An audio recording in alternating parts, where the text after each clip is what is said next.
ভারত এত দ্রুত এত বড় একটা বিশ্বাসঘাতকতা করবে বাংলাদেশ আওয়ামী লীগের সাথে, এটা তারা কোনোদিন ভাবতে পারে নাই।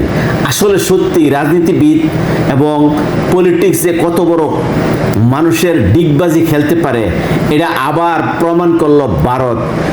বাংলাদেশ আওয়ামী লীগের সাথে যেভাবে বিশ্বাসঘাতকতা করছে, এই জিনিসটা কোনোদিন আওয়ামী লীগ উপলব্ধি করতে পারে নাই। বাংলাদেশের একটা নতুন সরকার আসতে না আসতেই শপথ গ্রহণের মাধ্যমে তাদেরকে একটা চিঠি দিয়ে দিল, আমন্ত্রণ জানাইলো, তাদেরকে সম্মতি দিল, দীর্ঘদিনের শত্রু এবং মিত্র হয়ে গেল। এই যে পল্টিবাজ, এই যে রাজনীতিবিদরা যে শিক্ষা গ্রহণ করতে হবে যে কারোর সাথে দলের সম্পর্ক না দেশের সম্পর্ক করাটা সবচেয়ে বেশি জরুরি। আওয়ামী লীগের সবচেয়ে বড় বড় নেতাগুলা সর্বোচ্চ নেত্রী সহ ওই দেশে অবস্থান করা সত্ত্বেও বিরোধী দল ছিল আওয়ামী লীগের, যে সবচেয়ে বেশি শত্রুতার একটা দল ছিল বাংলাদেশ বিএনপি। আর এই বিএনপির সাথেই আবার তাদের সর্বপ্রথম আমন্ত্রণ জানানোর এক উৎসব লেগে গেল।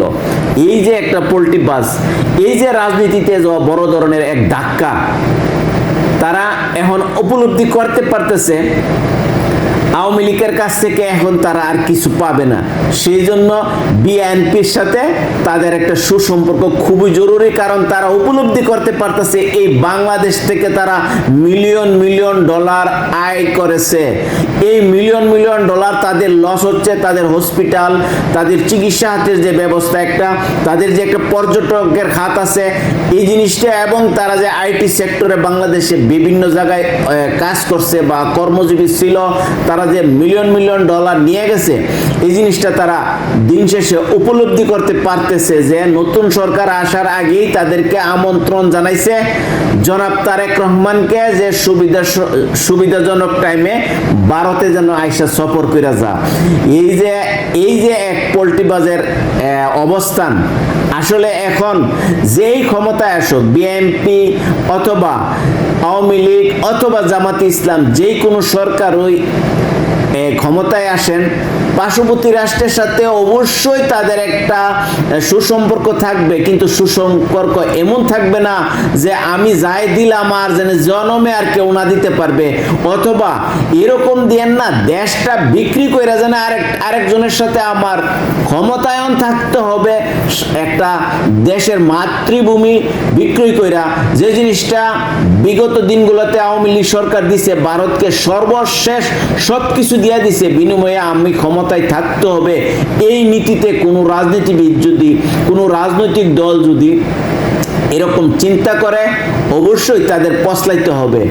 সবার আগে বাংলাদেশ এই জিনিসটাই যদি চিন্তা করে, একটা দেশের সাথে আরেকটা দেশের সম্পর্ক থাকবে, কিন্তু দেওয়া এবং নেওয়ার মাধ্যমে, শুধুমাত্র ক্ষমতায়নের মাধ্যমে না। একটা দল ক্ষমতায় থাকবে আর একটা দলের কাছে বিক্রি হয়ে যাবে, বিক্রয় করে ফেলবে, এই রকম চিন্তা চেতনা যেন বাংলাদেশের বর্তমান নবনির্বাচিত সরকারের এই উপলব্ধিটা হয় যে বিগত দিনগুলোতে আওয়ামী লীগ যেভাবে বাংলাদেশের সাথে ভারতের একটা সুসম্পর্ক ছিল, এইরকম সম্পর্ক রাখবেন না। সম্পর্ক রাখবেন অবশ্যই তার সীমাবদ্ধতার মাধ্যমে থাকবে।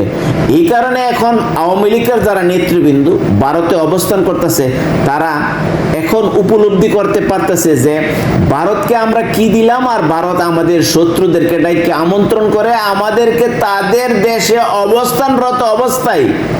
তো এই জিনিসটা সকল রাজনীতিবিদদের জন্য একটা বড় ধরনের একটা মেসেজ তৈরি হইল যে কোনো সময় আমার বন্ধু হবে, বিষয়টা এমন না।